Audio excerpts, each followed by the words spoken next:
안녕하세요. 나필렬 교수입니다. 저는 정치학을 전공한 사람으로서 한반도 통일 문제에 대한 특별한 관심을 가지고 오랜 동안 연구해 왔습니다. 그래서 그 문제에 대한 논문을 여러 편 국내외에서 발표한 적이 있고 1915년에는 통일은 오고 있는가라는 제목으로 책을 출판한 적이 있습니다. 그리고 최근에는 미국과 세계 시청자들을 대상으로 해서 한반도 통일 문제와 비핵화 문제에 대한 저의 분석과 해답을 비디오에 실어서 유튜브에 올렸죠. 영어에 능하신 분은 꼭 보시길 바랍니다.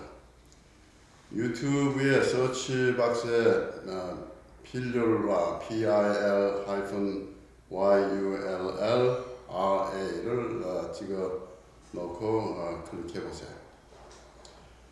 1950년 6월 25일 여러분이 다 아시는 한국전쟁의 발발 날짜인데 그때 제가 중3이었습니다. 근데 벌써 제 나이가 이미 89개월 훨씬 넘은 백발 노인이 되었습니다. 이제 저에게 마지막 소원이 하나 있다면 그것은 한반도 통일 문제에 대한 저의 생각과 이론적 틀을 세상에 널리 알려서 민족의 수건인 남북 통일에 조금이라도 도움이 되는 것이죠. 오늘 보내는 이 비디오 메시지는 우리 민족과 나라를 깊이 사랑하시는 국내외 동포님들께 보내는 메시지입니다. 두 편으로 나누어서 보냅니다. 전편은 주로 한반도 문제의 배경 그리고 한반도 문제의 특성에 대한 것이고 후편은 한반도 문제의 해결책에 대한 것입니다. 한반도 통일 문제의 성격이 복잡하고 또 어려운 만큼 이것을 간단하게 말씀드릴 수가 있는 문제가 아니라는 점 깊이 이해하시고 인내심을 가지고 끝까지 시청해 주시길 바랍니다. 우리나라의 주권을 일본에게 빼앗겼을 때에 우리 민족이 당면했던 최대의 역사적 과제가 독립을 되찾는 일이었다면 현재 우리 민족이 당면한 최대의 역사적 과제는 역시 평화적으로 통일을 성취하는 일이죠. 제2차 세계대전 직후 우리와 같은 시기에 분단된 독일은 냉전이 끝나면서 이미 1990년에 이미 평화 통일을 이루었습니다. 하지만 우리 민족의 통일 문제는 아직도 해결의 실마리조차 보이지 않고 있으며 근래에 이르러서는 북핵 문제의 등장과 함께 한반도 통일 문제의 심각성과 복잡성은 한층 더 해가고 있는 상황이죠. 참으로 안타까운 일이라 아니할 수 없습니다. 전범국이었던 독일은 이미 오래전에 통일되어 세계 경제 대국이 되고 무죄한 우리 민족은 아직도 분단의 고통과 어려움을 안고 살아가고 있는 것입니다. 참으로 불공평한 세상이죠. 분단으로 인해서 우리 민족이 겪고 있는 온갖 비극과 헤아릴 수도 없는 물심양면의 피해는 지금 이 순간에도 끊임없이 계속되고 있을 뿐만 아니라 이대로 간다면 앞으로도 한없이 지속될 것입니다. 확실히 한반도의 통일 문제는 현재 우리 민족 앞에 놓인 최대의 역사적 과제이죠. 제2차 세계대전이 끝나면서 세계 정치의 양극화를 가져온 냉전의 시작과 함께 찾아온 우리 민족의 분열과 국토의 분단은 우리 모두에게 참으로 쓰라렸던 수많은 경험과 기억을 안겨주었습니다. 저 역시 6.25 한국전쟁 당시 숙부 한 분을 잃었으며 부친은 94, 2세의 고비를 넘겼습니다. 분단으로 인해서 분단으로 인하여 우리 민족이 겪은 비극적 과거는 우리의 객관적 사고를 흐려놓기에 충분하죠. 그러나 지금 우리는 마음을 가다듬고 냉철한 자세로 우리의 미래를 생각해야 할 때인 것입니다. 국토 분단의 불행한 유산을 후손에게 물려주기를 바라는 사람은 하나도 없죠. 외부로부터 찾아온 비극의 악순환에서 탈피해서 진정한 배달민족의 광명을 찾는 길은 과연 무엇인가요? 한반도는 더할 나위 없이 산천이 아름답고 기름진 땅이지만은 그곳에 살고 있는 우리 민족은 참으로 기구한 운명을 타고났습니다. 그 근본 이유는 다름 아니고 지정학적인 데 있습니다. 하필이면 우리 민족이 살고 있는 한반도가 중국과 일본을 연결하는 다리처럼 되어 있어서 동아시아에서 한반도가 차지하는 전략적 중요성이 대단히 큰 것입니다. 한반도는 동북아시아의 전략적 요충지이죠. 그래서 오랜 옛부터 동아시아의 열강들은 모두 한반도를 탐했던 것입니다. 19세기 말엽과 20세기 초엽에 청일전쟁과 노일전쟁이 발발한 것도 바로 그러한 연유에서였습니다. 결국 우리나라는 동양에서 제일 먼저 근대화한 일본의 식민지로 전락하게 됐죠. 제2차 세계대전이 연합국의 승리로 끝나면서 한반도와 우리 민족은 일본의 식민 통치로부터 해방은 되었지만 또 다른 불행이 우리를 기다리고 있었습니다. 참혹한 민족 분열과 국토 분단 시대를 맞이하게 된 것이죠. 신라 통일 이후에 고려조와 그리고 이조 시대를 거쳐서 하나의 민족 국가를 형성하고 1000년이 넘는 긴 세월을 함께 살아온 우리 배달민족이 공산진영과 자유진영으로 양극화된 국제정치의 소용돌이 속에서 두 쪽으로 갈라서게 된 것입니다. 그리고 그 분단의 비극은 오늘에 이르기까지도 계속되고 있습니다. 그렇다면 지금 우리는 과연 무엇을 어떻게 해야 하나요? 무엇보다도 우선 한반도 통일 문제의 속성 그리고 한반도 통일 문제의 진실을 분명히 알고 있어야 하겠습니다. 그리고 그 문제에 대한 합리적이며 현명한 해결책을 찾아야 할 것입니다. 올바른 진단이 없이는 병을 고칠 수 없듯이 통일 문제의 핵심을 파악하지 못한다면 올바른 해결책은 기대할 수 없죠. 우리 민족의 통일을 가로막고 있는 궁극적 장애 요인은 과연 무엇인가요? 그것이 우리 민족 내부에 있는가요? 아니면 민족 외부에 있는가요? 그 장애 요인을 극복하고 평화 통일을 성취하기 위한 최선의 방법은 과연 무엇인가요? 우리가 이러한 질문에 대한 올바른 답을 찾지 못한다면 우리가 바라는 통일의 문은 결코 열리지 않을 것입니다. 한반도 분단의 부산물이라고 할 수 있는 북핵 문제의 등장과 함께 점점 고조되고 있는 한반도의 긴장과 불안정이 앞으로 어떤 결과를 초래할 것인지는 아무도 예측할 수 없는 일이죠. 사실 분단 이후 한반도에는 진정한 평화와 진정한 안정이 단 하루도 없었습니다. 한반도의 인위적 분단은 6.25 한국전쟁을 비롯해서 수많은 비극을 초래했죠. 푸에블로 납치 사건, 앙산 폭파 사건, 칼기 폭파 사건, 천안함 폭침 사건, 그리고 수많은 무장 간첩 사건들이 연달아 발생했던 것입니다.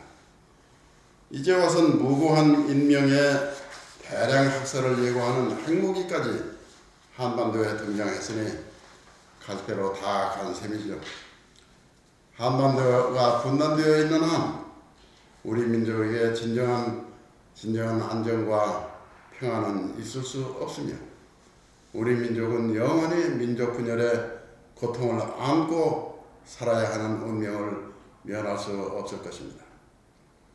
그러나 우리 민족의 재통합은 역사적 필연임을 저는 믿습니다. 그 무엇도 그 누구도 한반도의 통일을 영원히 막을 수는 없는 것입니다. 장기적 안목에서 볼 때 민족의 통일이 불가능한 것이 아니라 영원한 분단이 불가능한 것이죠. 그러니까 우리는 우리 민족이 지향해야 할 통일이 어떠한 내용과 어떠한 형태의 통일이어야 하는가 하는 문제를 놓고 깊이 생각하고 그것을 능동적으로 추구하는 그러한 자세를 갖추어야 하겠습니다. 기회는 꼭 올 것이니까요. 저는 그러한 믿음으로 여기에 감히 한반도 통일 문제와 비핵화 문제에 대한 저의 분석과 해결책을 제시하고자 합니다. 한글이나 영어로 된 원고를 원하시는 분은 저의 이메일 주소로 연락하세요. 꼭 보내드리겠습니다. 저의 이메일 주소는 이 비디오 프레젠테이션의 끝에 적혀 있습니다. 그러면 이제 전편 한반도 분단의 근원과 재통일 문제의 본질이라는 이런 제목으로 전편을 시작하겠습니다. 우선 분단의 근원입니다. 어떻게 해서 우리나라가 분단되게 됐나? 우선 한반도의 분단의 근원부터 분명히 짚고 넘어가야겠습니다. 어찌하여 우리 민족은 36년간의 굴욕적 식민 통치에 이어 국토 분단의 비극을 맞이하게 되는가요? 분명히 제2차 세계대전이 진행되고 있는 동안 두 번에 걸쳐서 연합국 순회들이 모여 조선의 독립을 약속할 때 한반도를 둘로 갈라놓는다는 생각을 한 사람은 하나도 없었습니다. 그들이 카이로와 그리고 포츠담에 모여서 한반도 문제를 이야기할 때 그들은 모두 한반도 전체를 하나의 나라로 생각하면서 일본으로부터의 독립을 약속했던 것입니다. 그렇다면 도대체 어찌하여 그들의 약속이 빗나가게 되고 한반도의 허리는 부러지게 되는가요?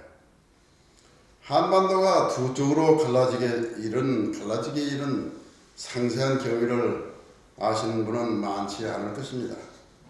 대부분의 사람들은 그저 미국과 소련 사이의 냉전 때문에 그렇게 된 것으로 막연히 알고 계시죠. 어찌하여 소련군이 한반도에 나타나게 되는가요? 사실 소련은 1941년에 일본과 불가침 조약을 맺었습니다. 그리고 2차 세계대전 때 오로지 유럽에서 나치 독일을 상대로 싸웠던 것입니다. 그런데 갑자기 일본이 항복하기 일주일 전에 소련군이 만주와 한반도에 나타나게 된 것입니다. 어떻게 그런 일이 벌어지게 됐을까요? 여기에 재밌다기보다는 상당히 심각한 이야기가 뒷절에 있는 것입니다. 참으로 믿기 어려운 기막힌 사연이 그 뒤에 숨어 있는 것입니다. 한반도의 허리를 잘라놓는 비극의 씨앗이 될 사건이 발생한 것이죠. 간단히 설명드리면 이렇습니다. 나치 독일의 항복과 함께 제2차 세계대전이 마무리될 무렵에 미국은 일본과의 태평양 전쟁을 하루속히 끝냄으로써 미군의 희생을 줄이겠다는 속셈으로 당시 연합국이었던 구소련에게 일본에 대한 선전포고를 종용했습니다. 소련이 일본에 대하여 선전포고를 하고 당시 일본군이 점령하고 있었던 만주와 한반도를 공격하는 동시에 미국이 바다로부터 일본 본토를 공격한다면은 일본은 어쩔 수 없이 하루속히 하루라도 빨리 한국 갈 것이라는 계산이었습니다. 전쟁이 끝나면은 그 보답으로 미국은 살린과 류쿠 섬을 소련에게 돌려주겠다는 약속도 했죠. 그 섬들은 제정 러시아가 1904년에 발발한 노일 전쟁에 패배해서 일본에게 빼앗긴 섬들이었습니다. 그러한 미국의 요청에 대하여 소련은 얼마 동안 묵묵부답으로 있었죠. 그러다가 1945년 8월 6일에 미국의 원자탄이 히로시마에 투하되어가지고 전시가 초토화된 것을 알고 그 이틀 뒤에 소련은 일본에 대하여 선전포고를 한 것입니다. 그리고 즉시 소련군이 만주와 한반도 북단으로 쏜살같이 몰려 들어왔죠. 소련은 일본과의 불가침 조약을 무시하고 선전포고를 한 셈이 됐습니다. 스탈린의 간과함을 엿볼 수 있는 대목이라 할 수 있겠습니다. 소련군이 만주와 한반도로 진격하고 있었을 때 일본군의 저항은 거의 없었죠. 원자탄 폭격을 당하고 무슨 싸울 의지가 남아 있었겠습니까? 그나마 한 가지 다행스러운 것은 소련군이 한반도 남쪽으로 계속 진군하고 있었을 때 미국이 소련의 공산주의 팽창 의도를 뒤늦게나마 파악하고서 소련이 38도선 이남으로 내려오지 못하도록 조처한 것입니다. 38선 이남은 소련군이 한반도에 발을 디딘 지 꼭 한 달 만에, 한 달 뒤에 미군이 들어와서 점령했죠. 소련은 한반도 북방을 점령하자마자 유럽에서 그랬듯이 즉시 이른바 철의 장막 아이언 커튼을 치고 외부로부터 차단시켰던 것입니다. 이것이 결국 한반도 분단의 직접 원인이 된 것이죠. 그 이후에는 남북을 합칠 수 있는 아무런 방법이 없었습니다. 대한민국을 수립하기 위해서 유엔 감시하에 총선을 할 때에도 북측은 응하지 않았어요. 대전 직후 미국과 소련 사이에 이른바 냉전이 시작되고 있는 상태에서 김일성을 앞세워서 북부 한반도를 공산권 안에 지키려고 하는 스탈린의 의지는 참으로 완강했습니다.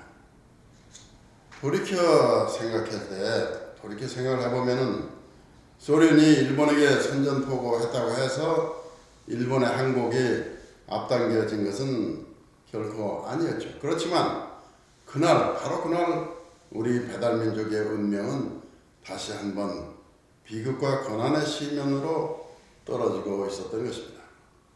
소련군이 만주와 한반도로 진격함에 따라서 우리 민족의 운명은 이미 분단의 비극을 피할 수 없게 된 것이죠. 또한 소련군의 만주 진출은 당시 중국의 내전, 공산군과 장개석 정부입니다. 국부군 사이에 중국의 내전에도 큰 영향을 줘서 장개석의 국부군을 상대로 싸우던 모택동의 게릴라 중공군의 승리에도 큰 도움이 되죠. 어쨌든 아무 죄 없는 우리 민족은 제2차 세계대전이 끝나면서 국제정치의 소용돌이에 휘말려 들게 됨으로써 비극적 운명을 면치 못하게 된 것입니다. 구소련을 중심으로 한 공산권 세계와 미국을 중심으로 한 자유세계 사이의 냉전이 한반도 분단의 근본 원인을 제공했다면 미국의 요청에 의한 소련군의 한반도 진출은 한반도 분단의 직접 원인을 제공했다고 할 수 있겠습니다. 결과적으로 미국이 소련의 참전을 요구한 것은 큰 실수였다고 할 수밖에 없죠. 만약 미국이 소련의 참전을 요구하지 않아서 소련군이 한반도에 진출하지 않았더라면 우리 민족의 운명은 과연 어떻게 됐을까요? 이러한 가상적 질문에 대하여 우리가 한 번쯤 생각해 보는 것도 참으로 흥미로운 일이 되겠습니다. 소련군이 한반도에 발을 디디지 않았더라도 과연 우리 민족은 국토 분단의 비극을 맞이하게 됐을까요? 이제 한반도가 어떻게 해서 분단이 됐는가 하는 그 경위에 대해서 상세히 말씀드렸는데, 이제 한반도의 재통일 문제, 다시 통일하는 문제, 이 문제의 속성, 특성에 대한 말씀을 드리고자 합니다. 우리가 우리의 통일 문제에 대한 해결책을 찾기 위해서는 무엇보다도 중요한 것이 우선 문제의 핵심이 무엇인가 하는 것을 올바르게 파악하는 일이죠. 한반도 통일 문제의 속성은 과연 무엇인가요? 한반도 분단의 근본 원인이라고 할 수 있는 냉전은 수십 년 전에 다 끝나고 동독과 서독은 이미 30년 전에 평화적으로 통일을 성취했는데 어찌하여 우리 민족의 통일 문제는 해결의 실마리조차 보이지 않는가요? 우리 민족의 통일을 가로막고 있는 가장 큰 걸림돌은 무엇인가요? 그것이 민족 내부, 즉 남북 간에 있는 문제인가요? 아니면 민족 외부, 즉 미국과 중국 사이에 있는 지정학적 이해관계인가요? 많은 사람들은 냉전이 끝난 지 수십 년이 지난 오늘에 이르기까지 우리 민족의 통일을 이루지 못하고 있는 근본 원인이 남한과 북한, 즉 우리 민족 자체 내에 있다고 믿고 있습니다. 그도 그럴 것이 분단 이후 남북 간의 관계는 대체로 풍파된 긴장의 연속이었으니까요. 파란만장했던 지난날의 남북 관계를 생각할 때 우리의 머리에 제일 먼저 떠오르는 것은 민족 내부의 갈등과 민족 내부의 불화가 통일 문제의 최대의 걸림돌이구나 하는 그런 느낌입니다. 그러나 우리가 느끼는 것이 반드시 진실이라고 단정할 수는 없습니다. 우리는 지금 냉철하게 우리가 직면하고 있는 현실을 통찰해야 하지요. 남한과 북한 사이의 이데올로기적인 갈등과 충돌 문제도 중요하고 심각하지만은 그보다 앞서 해결되어야 할 중대한 걸림돌이 있음을 우리는 알고 있어야 합니다. 그것은 우리의 통일 문제가 동아시아 지역의 열강들의 지정학적 이해관계와 깊이 맞물려 있다는 사실이죠. 북한이 중국의 완충지 역할을 한다면 남한은 동북아시아에 있어서의 미국의 중요한 전략적 발판으로서의 역할을 하고 태평양 연안의 방어벽을 이루는 최전방을 이루고 있습니다. 남북 간의 불화와 갈등이 우리의 통일을 가로막고 있는 궁극적 이유가 아니라 그 이전에 미국과 중국 사이의 지정학적 이해가 한반도에서 충돌하고 있다는 사실이 우리 민족의 통일을 가로막고 있는 근본적인 요인으로 작용하고 있는 것입니다. 이 점을 깊이 이해하지 않고서는 우리 민족의 재통일 문제에 대한 올바른 이해와 올바른 해답을 얻을 수는 없을 것입니다. 사실 6.25 한국전쟁은 우리에게 한반도 통일 문제의 특수성을 극명하게 말해주고 있죠. 1950년 6월 무력 통일을 목표로 해서 북한이 남한을 침공했을 때 김일성 정권의 예측을 뒤엎고 미국이 군사적으로 개입해서 남한을 방어한 것은 동아시아에 있어서의 소련의 공산주의 팽창을 저지하기 위한 미국의 이른바 봉쇄 정책의 일환이었던 것입니다. 그리고 인천 상륙작전을 계기로 전세가 바뀌고 국군과 미군이 북진 통일을 목표로, 이번에는 북진 통일을 목표로 산발도선을 넘어서 북으로 진격하고 있었을 때, 이번에는 메가더 장군과 이승만 정권의 예측을 뒤집고 중국이 군사적으로 개입해서 북한을 구해준 것은 무엇보다도 중국의 안위와 연관된 지정학적 이유에서였던 것입니다. 중국을 위한 중요한 완충지 역할을 하는 북한이 없어진다면 중국은 치명적인 지정학적 불이익을 감수해야 하는 난처한 지경에 놓이게 되죠.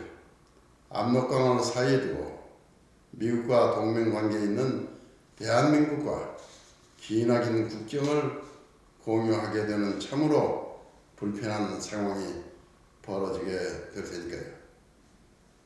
이것은 중국으로서는 국가안보 차원에서 감내하기 어려운 일입니다. 중국이 우려하는 것은 대한민국의 군사적 위협이 아니죠. 그것은 미국이 군사적 위협인 것입니다. 한반도가 대한민국의 깃발 아래 통일됐다 하더라도 한국이 중국을 군사적으로 위협할 이유도 없거니와 또 위협이 될 수도 없겠죠. 왜냐하면 대한민국의 군사력이 중국을 능가할 수는 없는 일이니까요. 하지만 한국과 미국이 동맹관계에 있기 때문에 유사시에 미국의 군사기지가 중국의 심장묘인 베이징에 가까이 다가올 수 있는 상황이 전개될 수 있겠죠. 중국이 한국전쟁에 개입하면서 자국의 안보를 그 주요 이유로 내세운 것은, 가장 중요한 이유로 내세운 것은 그러한 지정학적 이유 때문이었습니다. 북한이 없어진다면 지정학적 관점에서 중국에게는 치명적인 부담을 주고 반대로 미국에게는 큰 유리점을 주게 되죠. 이것은 동아시아의 세력균형에 심각한 하자가 생김을 뜻합니다. 국제정치학상 세계 세력균형이 깨진다는 그것은 곧 지역적 평화와 안정이 깨지고 전쟁 발발의 위험성이 높아지는 것을 의미하죠. 이 점을 잘 이해하는 것은 한반도 통일 문제의 본질을 이해함에 있어서 대단히 중요합니다. 좀 더 부연 설명드리죠. 여러분 중에는 1962년에 발생한 쿠바 미사일 위기 사태에 대하여 잘 알고 있는 분도 계시리라 믿습니다. 당시 구소련은 미국의 뒷마당이라고 할 수 있는 쿠바에 미사일 기지를 구축하고 있었는데, 그것을 알게 된 미국의 케네디 대통령은 즉각 미 해군으로 하여금 쿠바를 봉쇄하게 해가지고 소련의 미사일이 쿠바에 들어가는 것을 막고 이미 쿠바 땅에 설치된 소련의 미사일 기지를 모두 철수시켰죠. 케네디 대통령이 소련과의 핵전쟁을 무릅쓰면서까지 그러한 조처를 감행한 것은 소련의 미사일 기지가 미국의 발치에 있는 쿠바에 설치되는 것이 미국의 안위에 큰 위협이 된다는 이유 때문이었습니다. 말하자면 지정학적 이유에서였죠. 중국이 한사코 북한을 지키지 않으면 안 되는 근본 이유도 같은 맥락에서 보아야 할 것입니다. 북한은 중국의 중요한 완충지니까요. 나라를 운영함에 있어서 국가의 안보보다 더 중요한 것은 없죠. 한반도 분단의 근원인 냉전이 수십 년 전에 끝났음에도 불구하고 우리 민족의 통일 문제에는 아무런 변화가 없는 근본 이유는 한반도에 있어서의 미국과 중국 사이의 지정학적 이해 충돌 문제가 해소되지 않은 상태에 있기 때문입니다. 미국과 소련 사이의 냉전과는 무관하게 아직도 북한은 중국을 위한 중요한 완충국 역할을 하고 있으며 남한은 미국을 위한 중요한 전략적 요충지 역할을 하고 있는 것입니다. 그러므로 현존하는 동아시아의 국제 질서 속에서 한쪽으로 치우치는 일방적 통일은 통일의 수단과 방법을 막론하고 불가하다고 보아야 합니다. 바꾸어 말하면 현재 한반도를 중심으로 한 열강들 사이의 세력 균형은 한반도 분단의 현상 유지를 요구하고 있는 것입니다. 다시 한번 말씀드립니다. 현재 한반도를 중심으로 한 열강들 사이의 세력 균형은 한반도 분단의 현상 유지를 요구하고 있는 것입니다.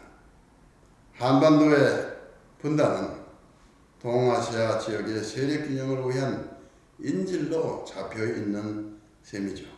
이 점에 있어서 독일의 통일 문제와 우리의 통일 문제는 그 성격이 본질적으로 다르다는 것을 알 수 있습니다. 그러니까 결론적으로 말씀드린다면 한반도의 재통일 문제는 원래 세 가지 중요한 걸림돌을 지니고 있었다고 할 수 있죠. 그 첫째는 미국과 구소련 사이의 냉전이었으며, 둘째는 한반도에 있어서의 미국과 중국 사이의 지정학적 이해 충돌이고, 그 셋째는 남한과 북한 사이의 이념적인 불화와 갈등이죠.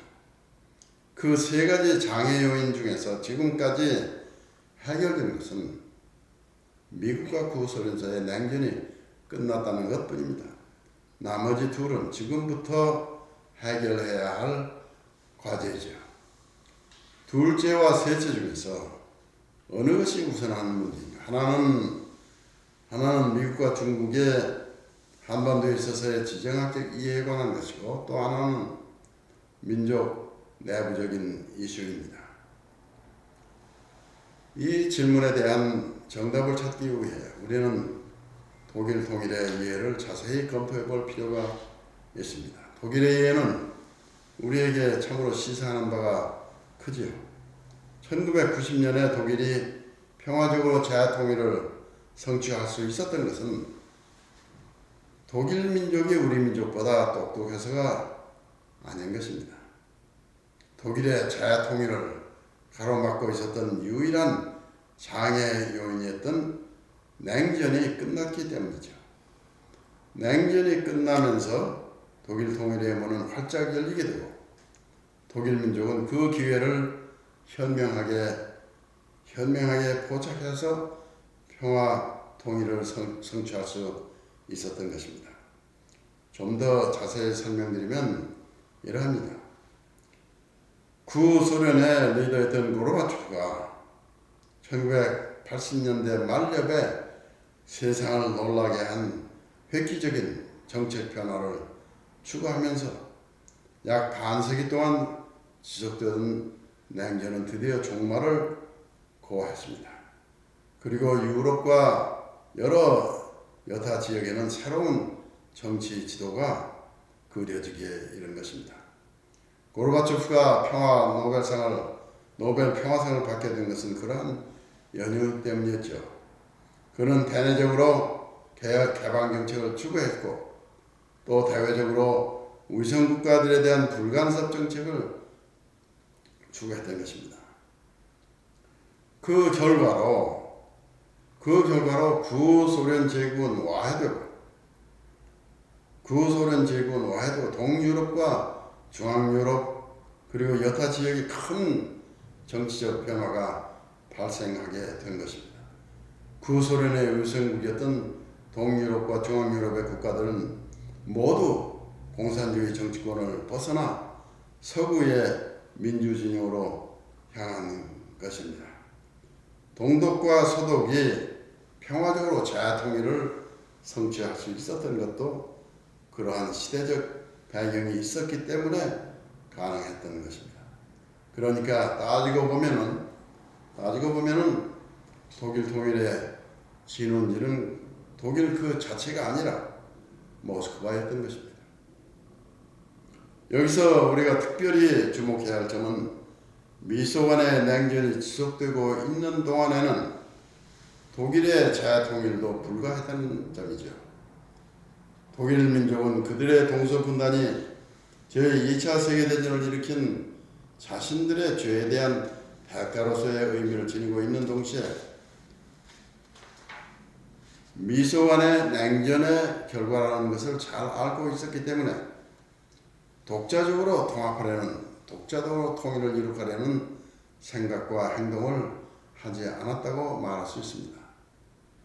그리하여 우리와는 달리 큰 비극적 사건들을 빚어냄이 없이 비교적 순탄하게 45년 동안의 분단 시대를 마감할 수 있었죠. 우리 민족의 경우는 어떻습니까? 독일의 경우는 참으로 대조적이죠. 지난 70년 동안 우리 민족은 우리의 통일 문제를 순수한 민족 내부의 문제로 착각함으로써 많은 비극적 사태를 유발했습니다. 6.25 한국전쟁을 비롯하여 수많은 참혹한 사건들이 연달아 발생했습니다. 결과적으로 우리 민족은 아무런 성과도 없이 필요 이상으로 많은 민족적 비극과 고난을 자초한 셈이죠. 오히려 민족 내부의 불신과 감정의 골만 더욱 깊어지고 말았습니다. 참으로 애통한 일이라 아니할 수 없습니다. 6.25 한국전쟁의 전말과 또 독일 통일의 예는 우리에게 중요한 점을 시사해주고 있습니다. 그것은 무엇보다도 우리 민족의 의지만으로는 남북 통일을 달성할 길이 없다는 것을 말해주고 있는 것입니다.